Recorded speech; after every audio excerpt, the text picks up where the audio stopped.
ओम शांति।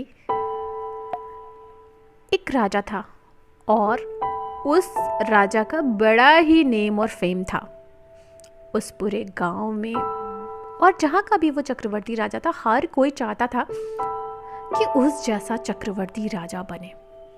मगर उस चक्रवर्ती राजा से अगर पूछा जाए तो वो कभी नहीं चाहता था कि वो अगले जन्म में फिर से राजा बने, क्योंकि इसकी उसको बहुत बड़ी कीमत चुकानी पड़ी थी, बहुत बड़ी। और राजा बनना इतना आसान भी तो नहीं था ना, वो भी चक्रवर्ती राजा, वो भी अच्छा राजा।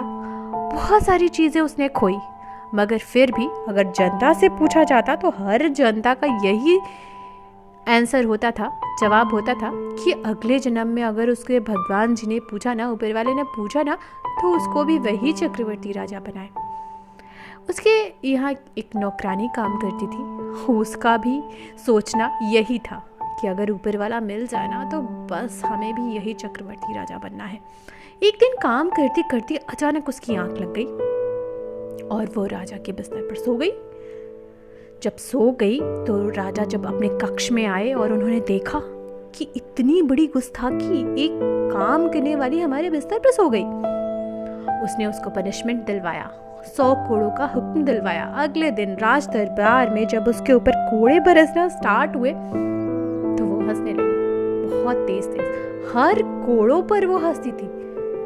राजा बहुत झुंझला गए, उनको समझ में नहीं आया कि इतना हर कोड़े पर हंस क्यों रही है। जब उसकी सजा कंप्लीट हो गई और जैसे ही कंप्लीट हुई, राजा ने बोला कि तुम पागल हो, पूरी तरह पागल हो चुकी हो, तुम हंस क्यों रही थी।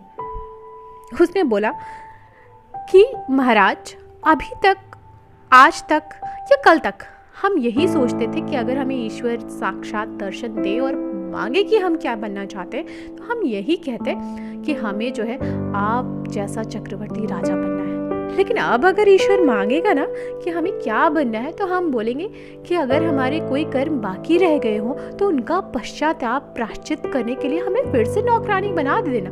लेकिन राजा तो बिल्कुल मत बनाना। राजा ने बड़े ही अजीब सा बिहेवियर देखकर नौकरानी का पूछा, ये क्या बोल रही हो तुम, ऐसा क्यों, ऐसा क्या हो गया। उसने बोला कि राजन, मुझे एक बात तो समझ में आ गई कि एक रात सोने का इतना बड़ा दंड, 100 कोड़े, आपके बिस्तर पे एक रात सोए तो ऊपर वाले ने हमें इतना बड़ा दंड दिया, और आप तो उस बिस्तर पर रोज सोते हो, तो आपको ऊपर वाला कितना दंड देता होगा, कितनी बड़ी कीमत चुकानी पड़ती होगी। इससे अच्छा है कि हम नौकरानी ही सही है, नहीं चाहिए हमें ऐसा चक्रवर्ती राजा का नेम और फेम।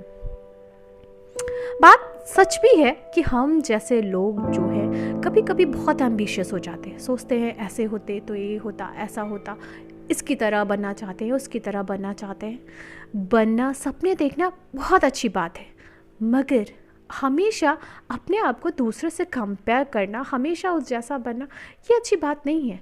क्योंकि वो जिस मुकाम पर पहुंचा है ना, उसने उसके लिए पता नहीं कितनी कीमतें चुकाई हों, या उस मुकाम तक पहुंचने के लिए न जाने कितनी कीमतें चुकानी पड़ती हों।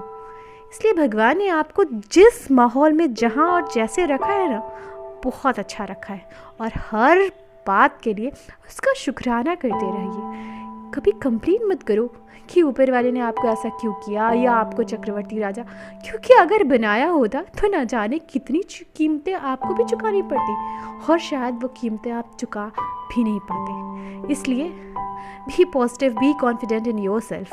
आप जैसे भी हो, जिस हाल में हो ना, ऊपर वाले ने जहाँ पर भी आप रखा हो, सब समझ लो कि ऊपर वाले ने आपके लिए जैसा भी चूज़ किया ना, that is the best part of your life. Om Shanti.